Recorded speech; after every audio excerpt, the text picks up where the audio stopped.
Pode ser a última live, né, dessa página, só avisando o pessoal que está seguindo, né? Quem conhece Jeremias na Bíblia? O que você sabe sobre Jeremias na Bíblia, André Dura? Ele foi um profeta maior, ele profetizou sobre a queda de Jerusalém. Ele viu, inclusive, foi testemunho ocular da queda, né, de Jerusalém. Enfim. Foi o profeta chorão, não é? É, o profeta chorão, né? Isso, o profeta chorão. O que mais? Chegou a se casar. Então, vamos falar um pouco sobre Jeremias, né? Só um pouco. Jeremias, ele chegou quando havia uma crise entre os judeus e ele não queria, mas ele tinha a missão de trazer a palavra de Deus independente da situação que ele estivesse. Isso é o que marca muito Jeremias. Ele falava aquilo que as pessoas não queriam escutar. Você entende o que eu estou falando? Às vezes a gente está numa situação de crise, normalmente quando a gente está numa situação de crise, a gente quer uma palavra otimista, né? A gente quer uma saída, a gente quer falar, pô, tá ruim, mas vai melhorar. Não é assim? Jeremias, ele foi uma pessoa que quando estava ruim, ele chegou para o povo judeu e falou que ia piorar muito. E que se já estava ruim naquela época, ainda ia chegar os babilônicos e iam trazer o povo judeu, fazer de cativeiro, e aquele ruim já ia piorar muito. E ele não era bem-vindo, porque ninguém gosta de escutar essas coisas, né? Em determinado momento ele foi ganhando algum respeito na sociedade judaica, porque o que ele foi falando foi se concretizando. Muitos falsos profetas falavam que as coisas iam melhorar para o povo judeu e eles viram que não estava melhorando. Estava acontecendo como Jeremias estava falando para o povo judeu que aconteceria. Em determinado momento, Jeremias, na verdade, ele está sempre num eterno conflito com Deus, porque ele fica sempre se interrogando. Eu falo a verdade, eu tenho o Senhor, e todo mundo me subestima, todo mundo me trata mal, todo mundo me xinga, e essas pessoas que são falsos profetas, o povo adora, o povo aclama, são bem tratados, sabe? É um conflito que ele tem com Deus. Eu tenho que trazer sua voz, mas eu tenho sempre que ser martelado. É um conflito eterno, constante que ele tem com Deus. Em determinado momento, Deus fala para ele pegar as lideranças judaicas e os sacerdotes e trazer para um oleiro. E aí, a partir do momento que eles trazem para esse oleiro, tem o barro, começa a se modelar o barro ali em frente deles. E Deus usa Jeremias para falar para esses líderes judeus que o povo judeu deveria ser como aquele barro que é modelado pelo oleiro, né? E que Deus é o oleiro e que ele deve fazer ali com o povo aquilo que ele quer, independente de que o barro queira ou não. Vocês entendem o que eu estou falando? E ninguém gostou daquilo que ele falou, né? E em determinado momento ele falou assim: Deus não está falando para vocês fugirem para o Egito, que era o plano dos judeus. Deus está falando para vocês permanecerem e lutarem. Aquilo dali passou, e os líderes de Israel, em determinado momento eles conversaram entre eles e falaram: olha, esse Jeremias, ele é um infiltrado do povo babilônico, do povo que vai nos invadir. Ele está falando para a gente ficar aqui, porque se a gente ficar aqui, eles vão guerrear, vão saquear tudo que a gente tem, vão fazer mal com o nosso povo. Ele é infiltrado daquele povo que quer nos fazer mal. E Jeremias é massacrado, é preso. E é o eterno conflito que ele tem com Deus, porque ele está ali fazendo a vontade de Deus, ele está sendo massacrado. Mesmo quando ele está sendo massacrado, mesmo quando ele está apanhando na prisão, ele continua dando profecias para aqueles que estão batendo nele. E talvez por isso que ele seja o profeta chorão, né? Porque ele falava sozinho no deserto o tempo todo para um povo que nunca quis escutá-lo. E ele fala em determinado momento que haveria esse cativeiro, que o povo judeu seria capturado, mas que Deus daria uma saída caso o povo se convertesse, caso o povo voltasse, enfim. Mas nunca recebeu ouvidos, a profecia se cumpriu, Deus deu o povo judeu na mão do rei da Babilônia, eles foram levados para cativeiros, enfim. E Jeremias foi uma testemunha ocular disso, não é? Vocês acham que se assemelha com alguma coisa que a gente vive hoje? Ou não? Vocês acham que a gente gosta... Olha, uma vez eu escutei a frase de que o líder é aquele que traz esperanças, né? Aquela pessoa que leva a multidão, normalmente é aquela pessoa que traz esperança para as pessoas.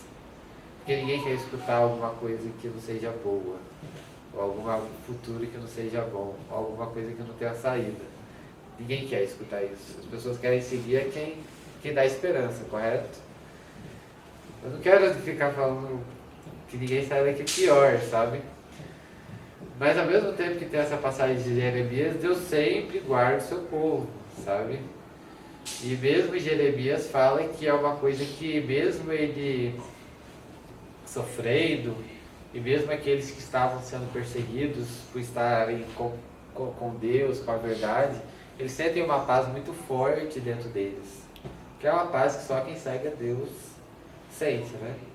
A paz no meio da guerra, a paz no meio do conflito. Às vezes está todo mundo em conflito e você está em paz, né?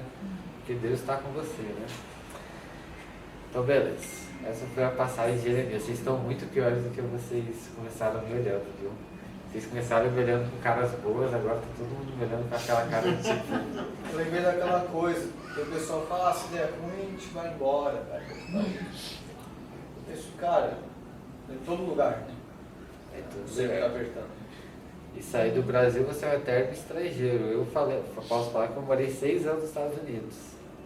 Pode ter assim, o que for, você pode ter bens materiais, você pode não ter assalto, você pode estar na situação que for, você sempre vai se sentir fora da sua terra, você sempre vai ser um estrangeiro. O pessoal fala de basquete, de rock, a cultura é diferente, a piada não tem graça nenhuma, o americano sabe fazer piada, é horrível. Piada de americano, sabe? Os cumprimentos são diferentes, as conversas são diferentes, não tem, você vem sempre com um estrangeiro. Sabe? Tem um lado bom, o Ricardo sabe, né? Mas você sempre vai ser um cara fora do seu país, não tem jeito. Isso você Depois não vai da mudar nunca. tempestade vem a bonança. Você não vai mudar nunca isso. Não tem pão de sal com manteiga, não tem Barzinho da esquina.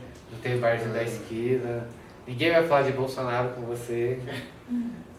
Então, enfim, sempre tem aquelas coisas. Mas o que eu queria começar agora, depois de falar de Jeremias, queria contar para vocês como foi 2022 pra gente. Às vezes vocês estão aqui, às vezes vocês não sabem tudo que aconteceu, vocês não lembram. Primeiro, uma coisa, um tabu que a gente quebrou, era que a gente não tinha visibilidade, né? A gente tinha um grupo, a gente fazia um trabalho, a gente não tinha muita visibilidade. Hoje a gente tem bastante visibilidade nas redes, certo? A gente nunca teve apoio político. Em 2022 a gente teve bastante apoio político, pela primeira vez. Pela primeira vez a gente foi para a Lesp. A gente conseguiu reservar, através de deputados, palestras dentro da Lesp. A gente conseguiu fazer cultos, trazer a igreja para dentro da Lesp, fazer cultos dentro da Lesp, culto com os jovens, né? A Neuza estava, o Ricardo também, o Piva. E a gente trouxe igrejas para dentro da Lesp, os jovens da igreja. E muito mais do que isso, final do ano passado, quero que, presta atenção no que eu estou falando. Final do ano passado, teve a eleição para o Conselho Estadual da Juventude. Só podia se candidatar entre 18 e 29 anos. Só podia votar entre 16 e 29 anos. A gente candidatou uma menina chamada Giovana pela igreja. Precisava-se de um CNPJ para representar. Eram 12 cadeiras. E cada cadeira era uma pauta. Eram 12 candidatos. Vocês entendem o que eu estou falando? 12 cadeiras que seriam postas no Conselho Estadual da Juventude. E cada um tinha uma pauta. Um representava o meio ambiente, o outro tinha a pauta, concorria para a cadeira da educação, o outro concorria com a cadeira do esporte. Sabe? Assim como tem deputado estadual, deputado federal, senador, governador, presidente, senador, enfim. Ali tinha meio ambiente, educação, sabe? E eram 12 cadeiras e cada um podia votar em duas cadeiras. A Giovana, que era candidata nossa, ela usou o CNPJ da igreja, mostrou o trabalho que ela fez na igreja, junto com os cultos que ela fez na Alesp conosco, que é um trabalho que a gente fez com jovens. A gente fez a candidatura dela, foi aceita pelo governo do estado. A cadeira que ela concorreu foi a cadeira de diversidade religiosa e sexual, que era uma cadeira que eu acho que a esquerda queria muito ter, né? E por 34 votos ela ganhou. Por 34 votos ela ganhou e é histórico isso na igreja. A partir desse ano ela vai assumir o Conselho Estadual da Juventude, o mandato até 2024, para representar os jovens de São Paulo, diversidade religiosa e diversidade sexual, além de outras subpautas, diversidade de etnia, racial, enfim, mas a pauta é de diversidade entre os jovens.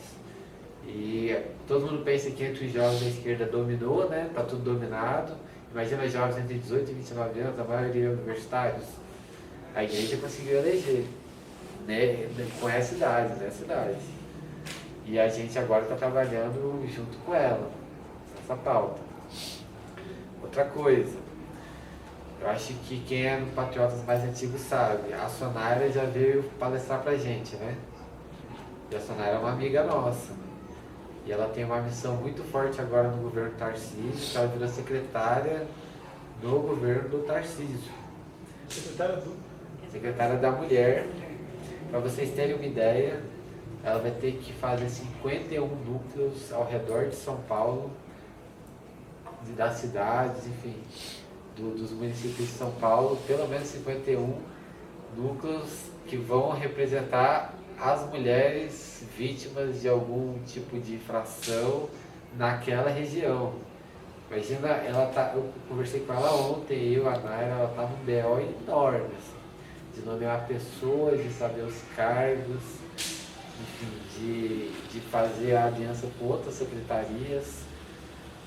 Não fala, Tem um pessoal do interior de São Paulo, se quiser contar, tem... Essas coisas você fala depois, a gente conversa depois. Mas ela é uma amiga nossa, né? Então ó, a gente tem a Sonaira, que é uma amiga nossa, que quer ajudar o Patriotas, que disponibiliza o gabinete dela, inclusive o advogado dela, eu vou conversar com ele para a gente criar a Associação do Patriotas no dia 23 de janeiro, a gente tem essa reunião. E além da Sonaira, o Marcos Pontes gosta muito do Patriotas pela Liberdade, ele quer dar uma palestra no Patriotas pela Liberdade. Esse ano ainda, ele só não assumiu ainda, mas ele quer vir aqui também. Então assim, pela primeira vez em 2022 a gente tem apoio político, a gente elegeu na juventude uma conselheira estadual que representa a gente lá, a gente tem a Alesp de portas abertas, a gente tem a Câmara Municipal, a gente tem gente no Senado, a gente tem governo do Estado, sabe? Está abrindo um guarda-chuva enorme para Patriotas agora, né? Como nunca teve antes.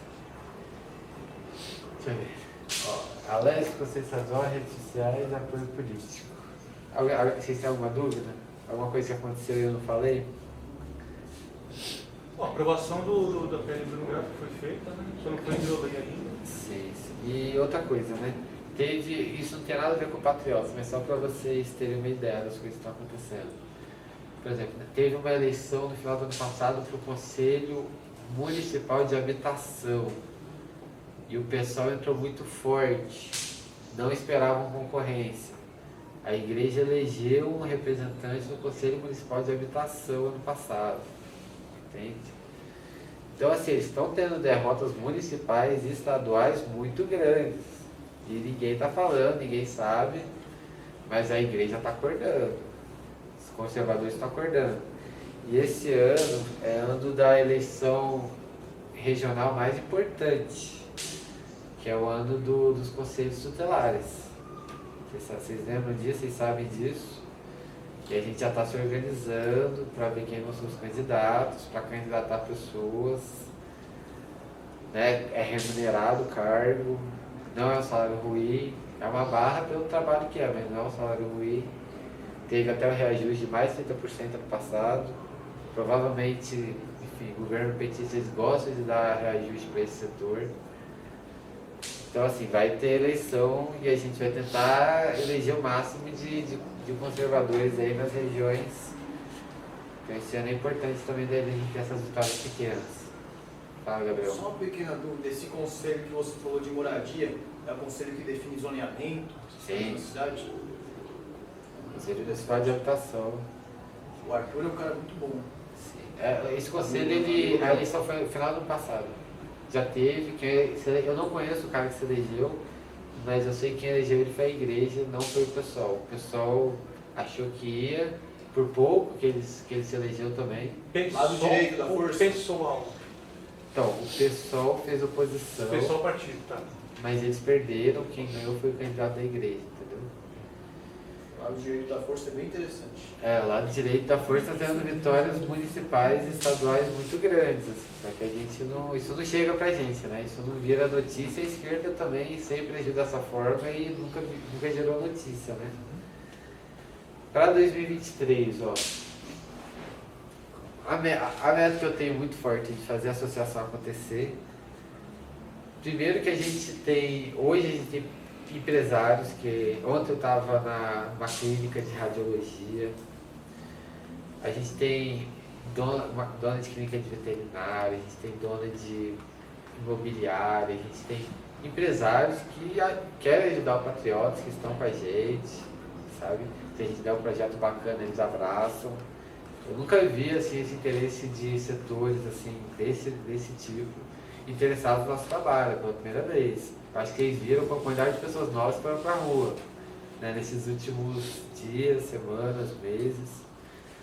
E, enfim, o meu dever hoje, principal, é o que eu ocupo bastante meu tempo, é reunir essas força política que a gente tem, força de conhecimento, de proximidade com as pessoas, de fazer com que tudo isso se torne uma associação, CNPJ, e a gente possa agir de uma outra forma agora. Projeto social. Eu tenho muita vontade de voltar ao projeto social que a gente tinha, né? O Ricardo, a Dalet, a Luciana, o Douglas, eles testemunharam, né? E o projeto social que eu penso em fazer, começar, é o projeto social, porque é o que eu vi com a Naira, né? Que é minha esposa, e a gente fazer um projeto com as mulheres grávidas na periferia. De que forma? Eu acho que muita gente já dá alimento para morador de rua, o pessoal da favela recebe muita doação. Eu queria muito ajudar as grávidas de periferia a obterem alimentos que combatem a anemia, que é muito comum em grávidas, é muito recorrente. Tanto que aquela coisa que a gente tem de a grávida ter fome de coisas estranhas, se deve muito à anemia que ela sente durante a gestação. E aí eu queria muito reunir as pessoas para a gente fazer um projeto social de distribuir brócolis, beterraba, feijão, Laranja com feijão, carne, laranja com feijão, nas periferias para as mulheres grávidas que muitas vezes não têm acesso a esse tipo de... ou economiza, né? Chega nessa hora de comprar alimentos, é a hora que eles economizam o máximo de dinheiro, né? O pobre não come verdura e nem fruta. Quando tem a carne, comeria a carne, mas senão arroz e feijão, e é isso. Então, a gente ajudar essas pessoas que estão grávidas, né? Muitas vezes mulheres que foram abandonadas, enfim. Eu tenho muito essa vontade, não sei se vocês concordam comigo. As igrejas. A igreja nunca falou tanto de política como falou agora, né? A gente nunca teve tanta entrada em igreja como tem agora. Então a gente começar assim, incentivar vocês, assim, eu não sou católico, não tenho igreja. A entrada que a gente pode fazer hoje, a maior entrada que a gente pode fazer hoje é nas igrejas, sabe? Eu queria muito incentivar vocês a começarem a ser obreiro na igreja, fazer parte da escola dominical, sabe? Querer participar do que acontece nas igrejas, porque é o nosso maior meio de atuação local e que hoje é o que a gente pode fazer, né? A nível federal a gente sabe que a gente não vai ter muito retorno em qualquer tipo de demanda. Todo mundo está de braços amarrados na política, ninguém de políticos esquece também. Eu acho que o maior refúgio que a gente tem agora nesses tempos é olhar para a igreja e começar a fazer o trabalho junto com a igreja que eles têm. A igreja sempre tem um aparato muito forte, né? De Mas físico. qual igreja especificamente? Não precisa ser igreja específica. Igreja da sua região, da sua localidade, eu queria muito incentivar Isso inclui o as espírita pessoas, também, né? igreja do espírita também, porque eles têm um aparato muito forte de resistência quando há uma crise. A igreja ela consegue, na verdade a igreja normalmente cresce em crises. Subsidiariedade das pessoas. É onde as pessoas recorrem em tempos de guerra, em tempos de crise.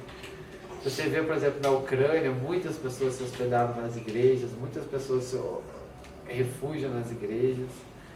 E assim, a gente participar das igrejas nesse momento, que as igrejas vão receber muitas pessoas, é muito importante. Assim, sempre que há um momento de crise, é a igreja que leva no braço. Seja católica, seja protestante, são normalmente os centros religiosos. Secretarias. Secretarias e Conselho Tutelar. A secretaria, o que eu quero falar é que o governo do estado é o último bastião, né? Pelo menos que a gente tem próximo a nós, ainda mais tem o DERIT, que vai assumir a Secretaria de Segurança. Eles têm um pouco mais de capilaridade na sociedade do que deputados, né? Secretaria eles conseguem, eles têm um aparato muito maior. Um deputado ele sempre depende, ele sempre é uma parte no todo. Uma secretaria, um governo, um governador de estado, ele é um todo que ele precisa de partes. E uma dessas partes pode ser a gente, pode ser eu, você, sabe? Faltam muitas pessoas nas secretarias. Essa é a verdade. Ninguém chega numa secretaria e conhece 1000 pessoas para nomear. 2.000 pessoas para nomear, 500 pessoas para nomear, sabe?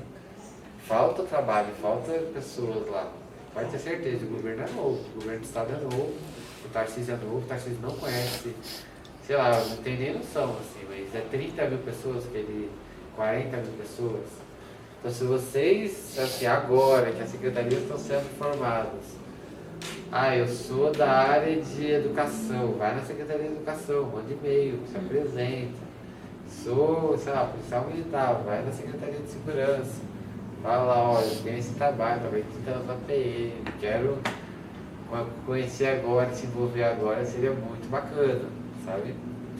Esse trabalho na Secretaria e nas igrejas, eu acho que assim, é o que a gente pode fazer de imediato, assim, quem quiser atuar na política hoje.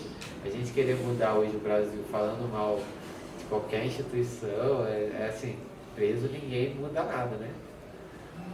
Enfim, é o caminho que eu tô querendo falar para vocês, que eu acho que é o mais viável e que é o caminho que eu vou seguir. Se quem quiser me ajudar nisso, é o caminho que eu pretendo seguir esse ano 2023. Todo ano a gente tem um caminho que a gente segue, né? Eu lembro que no começo do ano passado, nossa, para mim, se eu conseguisse na Alesp, era uma coisa enorme para mim. A gente começou o Patriotas, a gente nem tinha lugar, né? Dalit? A gente ficava lá no meio da rua. Se chovia não tinha, quando fazia frio todo mundo se apertava. A gente começou em frente ao Parque Ibirapuera, o Piva estava lá, ele levava a câmera dele. Começou bem humilde, né? Então pra mim, nossa, seria um feito enorme se a gente fosse pra Lesp. A gente foi pra Lesp, a gente nunca conseguiu ter apoio político, a gente encontrou da Sonaira. Eu aprendi a crescer nas redes sociais. A gente hoje tem mais de 200.000 seguidores nas redes sociais, se somar todas as páginas que a gente tem. Então assim, foi uma coisa assim, que a gente conseguiu crescer bastante. E hoje a gente consegue, eu acredito que a gente vai terminar 2023 muito maior que a gente começou hoje, né? Vocês acreditam nisso? Vocês acreditam que a gente vai prosperar mesmo diante da crise de 2023? Vai. Vocês têm fé no Patriotas pela Liberdade? Vocês acham que esse grupo, ele Porque ser duradouro? quantos grupos começaram e dura um mês, Vários, 2 meses, né? 3 meses e para? Quem é que faz reunião presencial hoje? Nem o MBL faz. Vocês souberem, nem o MBL faz. Ninguém começou e durou como a gente durou, né? Cara, coincidência ou não, ontem à noite estava baixando os conteúdos educativos sobre economia e ética. Eu estava falando com o André. São umas animações, né? Algumas legendadas e outras que precisam legendar. Vou fazer esse trabalhinho de legendar. De repente eu ia disponibilizar para o André, a gente pode fazer um embolado com isso aqui. Você O faz pessoal que dois quer da educação, é conteúdo para criança. para criança? É para criança jovem, assim, né? Não, sério mesmo, galera, sério mesmo. Se você tem qualquer tipo de currículo assim, eu falo línguas. Cara, tem a Secretaria do Turismo, mano. E se precisarem de vídeo, assim, coisas. Sabe? Tipo, manda De edição, e-mail. né? Corre atrás. Pô, quem é o e-mail do secretário de Turismo? Gente, manda e-mail. Quantas pessoas... eu trabalhei na Lesp. Quantas pessoas eu conheci que foram contratadas porque mandou e-mail para tal pessoa? E aí, 3 dias depois eles responderam e-mail, aí foi lá, conheceu, aí ficou voluntário um tempo e depois é contratado, sabe? Agora é a hora, gente. Tipo, se você for lá, imagina a agenda dos caras, como é que estão. Eles têm que nomear, sei lá, 10 mil pessoas, 5 mil pessoas. Às vezes vocês estão ajudando os caras, não sabem, né? E se precisar de referência, eu conheço o resto, se te ajudar de alguma forma, eu te ajudo, sabe? Fala, não, patriotas, papapá. Se for alguém conhecido meu, né? Eu ajudaria, enfim. Mas sei lá, se você tem algum tipo de projeto, escreve lá, pesquisa lá, secretarias do governo. É muita gente para nomear. O pessoal foca muito em deputados são 20, nomeia 20. 20 pessoas é mais fácil de nomear. E se você nomear 10, você pode nomear mais 5 daqui a 2 anos. A secretaria tem que funcionar agora, tem que nomear agora, sabe? Não pode deixar lá vazio, enfim. Então, o pessoal tá correndo e quem entende de política tá jogando currículo lá, gente. Se alguém tem interesse em trabalhar na política, agora é a hora. Beleza? Então, vou começar agora um pouco da aula agora. Vocês conhecem o Winston Churchill? O que vocês sabem sobre o Winston Churchill? Gostava de tomar um goró. É uma figura bem controversa, né? Ele foi um cara importante na guerra, destacou-se. Então, quando acabou a Primeira Guerra Mundial, a última coisa que o povo queria era que houvesse outra guerra, correto? Vocês conseguem imaginar tipo, como é que é a reação psicológica de alguém que acabou de sair de uma guerra mundial? Que viu cidades sendo destruídas, perdeu parente, amigo, que o pai foi e não voltou, que o pai de amigo foi e não voltou. Imagina o sofrimento que é, né? Você realmente fazer parte de uma guerra mundial. Quando acabou a Primeira Guerra Mundial, se você falasse que quer paz, todo mundo ia concordar com você. A última coisa que a Europa queria era uma Segunda Guerra Mundial, né? E nesse sentimento de paz, foram surgindo lideranças que foram sempre indo com violência, conseguindo espaços, formando grupos armados, e eles sempre conseguiam negociar com as nações poderosas da época, inclusive a Inglaterra do Churchill. A Inglaterra era a grande nação pós-Primeira Guerra, talvez a maior nação do mundo na época. Inglaterra e França. E o Winston Churchill era a voz na Inglaterra que falava o seguinte: se vocês continuarem negociando com todos esses grupos que estão crescendo na Alemanha, na Itália, na Polônia, na Hungria, vai chegar determinado momento que eles vão engolir vocês, que vocês não vão mais conseguir levar eles só na conversa. E ninguém queria escutar esse discurso do Churchill. Isso na 1920, 30. E ele sempre batendo na tecla de que se o Hitler conseguisse formar um exército maior do que estava sendo respeitado, ele não abriria a mão, ele não negociaria mais. A Inglaterra sempre negociou com Hitler, sempre negociou com Mussolini, eles nunca cumpriram nada do que foi acordado. Eles sempre foram crescendo, até o momento que tomaram a França, né? Que era a segunda maior potência da época e foi um susto para todo mundo. Ninguém sabia o quão poderoso estava o Hitler, o Mussolini. Eles tomaram um grande império, que era o país da França. E quando o caldo começou a engrossar para a Inglaterra e as pessoas começaram a temer que fosse invadida a Inglaterra, foi quando lembraram do Churchill.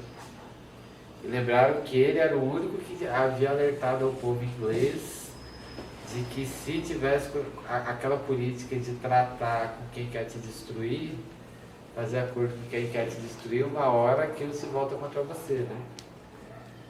E ele, ou seja, ele se tornou presidente da Inglaterra, primeiro-ministro da Inglaterra, não pelo voto popular, mas pelo voto do parlamento e por uma junta militar que colocou ele lá.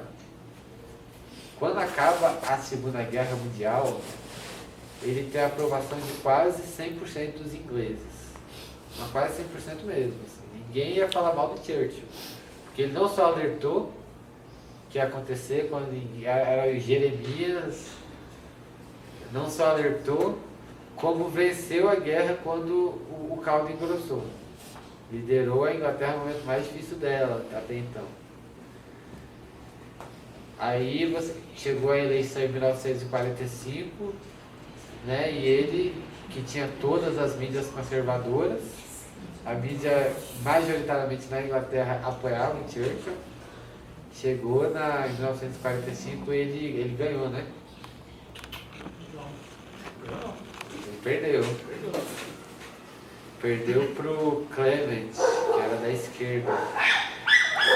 E o Clement se elegeu porque ele prometia casa para todo mundo, prometia seguro de saúde para todo mundo. Coisas grátis.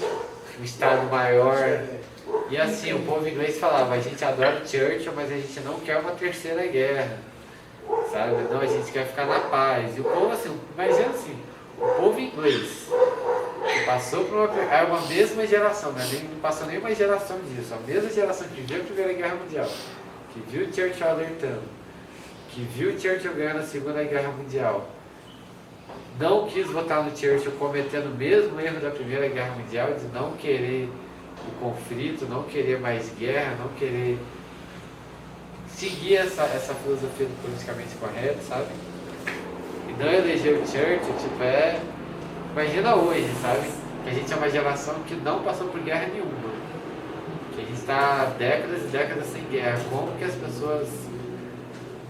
como é bom ou como é popular esse discurso de não ter conflito. E o que gerou isso pra gente hoje, né? Passado 4 anos do Clement, foi um desastre. O governo de esquerda foi o primeiro governo esquerdista da história da Inglaterra. O comunismo até então não era popular na Europa inteira. O comunismo começou a ser popular na Europa após a Segunda Guerra. Eles começaram a ter voz nos parlamentos, eleger presidentes após a Segunda Guerra. Até então eles não tinham voto, eles não tinham popularidade. Eles só conseguiram ser populares quando houve um tempo de crise, né? De crise. E, enfim, passados 4 anos, o Churchill, ele alertou ao presidente dos Estados Unidos que se Stalin conseguisse desenvolver uma bomba atômica, os Estados Unidos jamais conseguiria parar a Rússia. Ele não era presidente, ele alertou os Estados Unidos. Ele alertava que se o Japão não fosse parado, a Terceira Guerra Mundial ia ser questão assim, essa geração que viveu a Primeira Guerra e viveu a Segunda, também viveria a Terceira Guerra Mundial. E isso foi o conselho de Churchill que os Estados Unidos seguiu. Eles bombardearam o Japão, né? Vocês lembram da bomba de Hiroshima, Nagasaki? Deu um basta ali, né? Deu um basta ali, porque se não desse o basta ali, a Terceira Guerra Mundial realmente seguiria mais uma guerra mundial. Mas o conceito do Churchill de não acabar com a Rússia quando Stalin ainda estava se formando, quando Stalin ainda estava se desenvolvendo, se projetando como ditador na Rússia, na União Soviética, isso aí ele não seguiu. presidente dos Estados Unidos, e aconteceu o que o Churchill falou que ia acontecer. A Rússia cresceu, a União Soviética cresceu e virou uma guerra fria. Teve muita influência da KGB, né? Patrocinando esses governos de esquerda, né? Sim, sim. Que se elegeram na Europa. Sim. No Brasil. Enfim,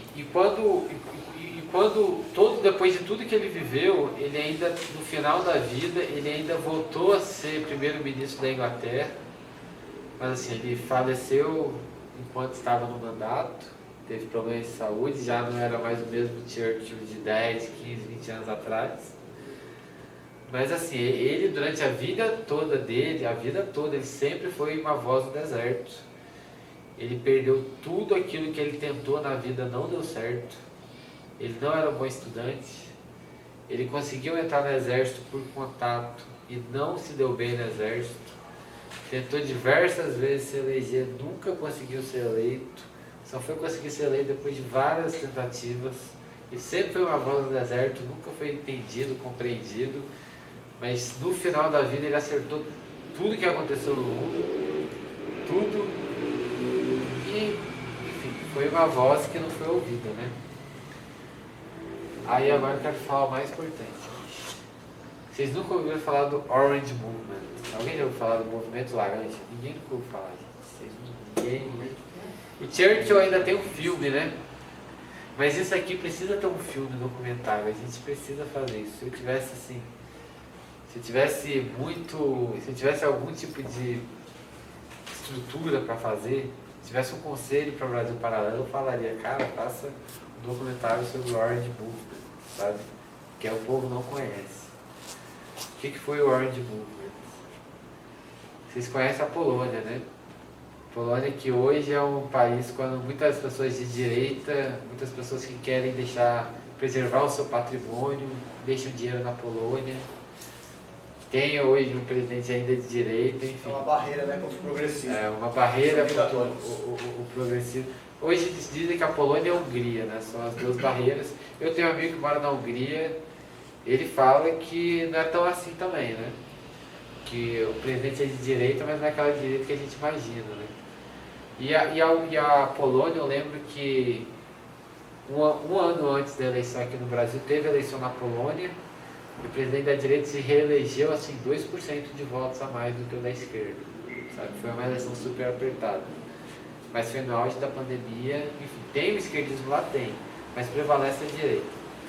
A Polônia, durante a Segunda Guerra Mundial, não sei se vocês lembram, eles foram invadidos tanto pelos nazistas como pelos comunistas. Assim, se vocês acham que é ruim ser invadido pelo comunismo, eles tiveram a audácia de ser invadidos pelos comunistas e os nazistas ao mesmo tempo, que dividiam o território. De um lado ficam os nazistas, do outro ficam os comunistas. Não tinha uma outra via. A discussão deles é se, o que é o menos pior, o comunismo ou o nazismo, sabe? A discussão que tinha do polonês na época era essa.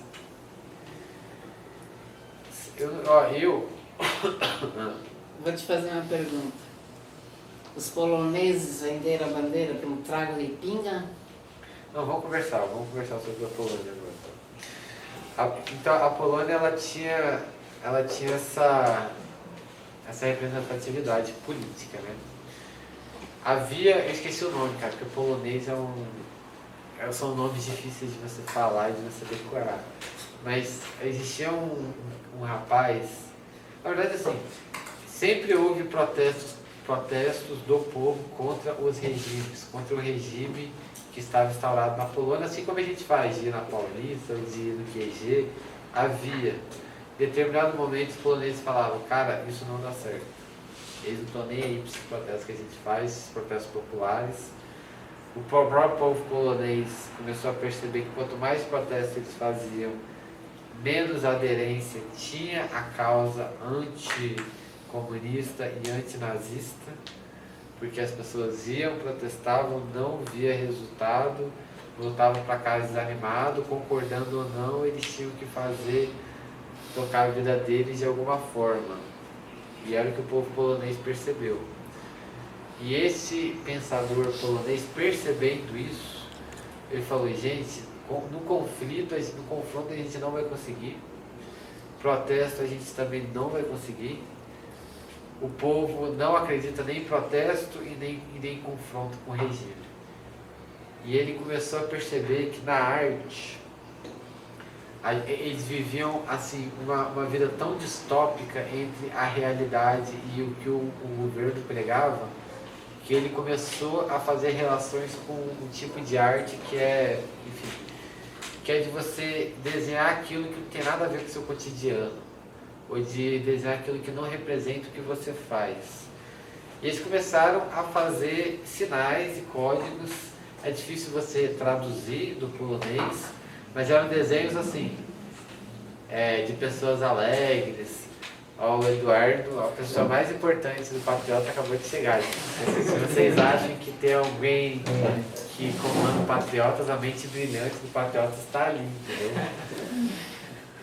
É o Eduardo. Tem, ó, não sou eu, é o Eduardo, que é o cara do Patriotas, daqui dos seguidores, né?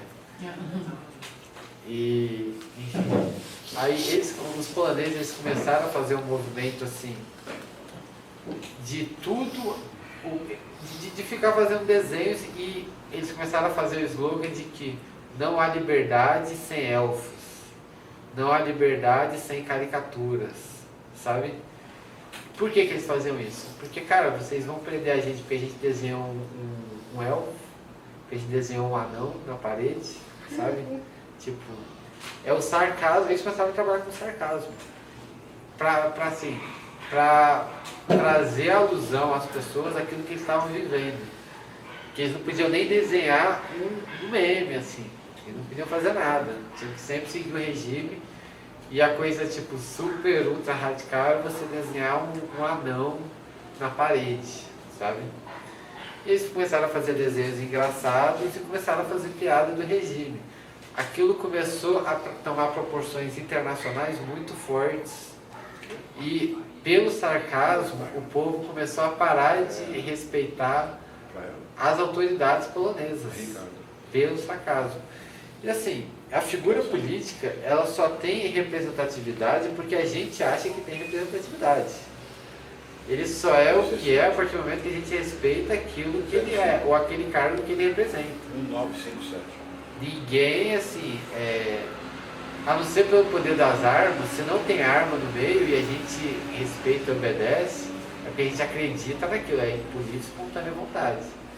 E a partir do momento que o povo polonês começou a parar de ter o respeito pelas autoridades, assim, ou pelas ideias que o governo tomava, ele começou a tomar proporções muito fortes, e você começou a ter apoios internacionais a favor do povo polonês. E aos poucos, né, quando foi caindo e quando a União Soviética começou a cair economicamente, a Polônia foi um dos primeiros países a ser liberto, porque na cultura o povo já não respeitava aquele sistema vigente, sabe? Foi muito fácil, você não precisou fazer um trabalho cultural com o povo, aquele trabalho já havia sido feito através do sarcasmo, que o povo, todo mundo já... Porque muitas pessoas vivem no comunismo e não percebem que vivem no comunismo.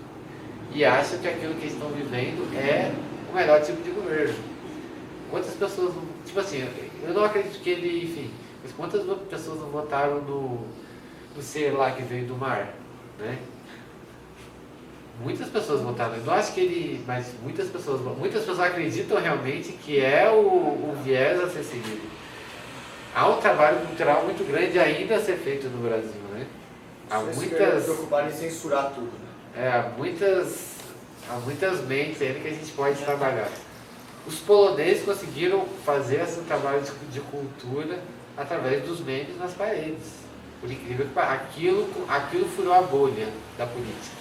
Ficar falando de política para a maioria dos poloneses, cara, se você concorda ou não, eu tenho que trabalhar amanhã e isso é muito chato. Todo mundo quer se aproveitar disso.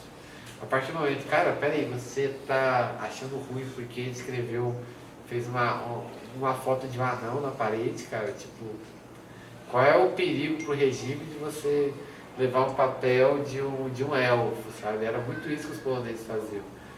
Sabe? O slogan dele não era mais tipo contra o comunismo ou contra o nazismo, era não há liberdade se eu não posso fazer as minhas caricaturas. Era simplesmente isso. Porque o regime não gostava de piada.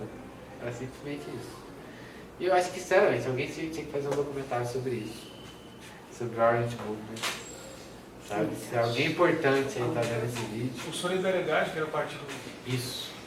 Solidariedade não era partido, era o sindicato. Era o sindicato. O Valessa, que era o grande nome. Enfim, foi o nome que mais ganhou repercussão. Há um vídeo do Lula falando do Valessa, não sei se vocês já viram esse vídeo. Ele está no avião e ele está contando por que ele ainda não implementou o comunismo no Brasil, que ele foi na Europa, que o Valessa conseguia muito dinheiro, mas ele não conseguia dinheiro na causa que ele representava no Brasil, mas que o Valessa da Polônia, ele ia e conseguia bastante dinheiro para conseguir implementar aquilo que ele queria na Polônia. O Valessa era católico, ele foi quem conseguiu surfar nessa onda do povo insurgindo contra o regime vigente. E o Valessa, no final da vida dele, a KGB começou a mostrar documentos de que ele seria um infiltrado da KGB na direita. E eles tentaram, de certa forma, acabar com a imagem do Valessa para o povo polonês, para que ele nunca virasse um mártir da direita, para que a direita o visse no final da sua vida como alguém que foi membro da KGB, sendo que assim, aí eu pesquisei bastante, tipo, não procede. Assim, tipo, ele já deu vários relatos depois do final da vida dele, livros dele, de que aqueles documentos sempre foram falsos e assim, os documentos sempre tiveram algum tipo de erro que não condizia com o Valessa. Assim como, por exemplo, na Segunda Guerra Mundial, eu acredito que ninguém combateu mais o nazismo do que o Papa Pio XII. Ninguém combateu mais o nazismo do que ele. Ninguém salvou mais vidas do que a Igreja Católica. E no final da vida dele, começaram a querer batizar ele como Papa de Hitler, né? Como Papa que na verdade era infiltrado do Hitler, para que ele não virasse um mártir da direita também, sabe? E assim, é complicado. Eu acredito que daqui a pouco vai acontecer a mesma coisa com o Bolsonaro. Em determinado momento, acho que vão querer falar que o Bolsonaro era infiltrado de alguém para que ele não vire, de certa forma, um representante da luta pela liberdade do Brasil. É o que eu acho que vai acontecer. Já falaram alguma coisa diferente? Eu acho que vão começar a acontecer. A importância dos símbolos, né? E falou que todas as pautas no governo dele, da esquerda, não foi cumprida. Sim, sim. Alguém tem alguma dúvida do que eu falei? Alguém tem alguma coisa para perguntar? Como é que tá a live aí, Vivi? Tem alguma coisa? Tá legal. Tá legal aí? Tem pessoas aqui assistindo a gente. Tem alguma dúvida aí? Tem alguma pergunta legal? Alguma dúvida, pessoal? Ninguém tá falando nada? Então é isso. Então vamos finalizar. Muito obrigado aí, galera, que me assistiu. Continua seguindo aí, pode ser a última live, enquanto a gente é permitido fazer live, né? Muito obrigado, galera. Mas sem Deus live. abençoe. Não tem live, vai com sem live. Uma live de janeiro.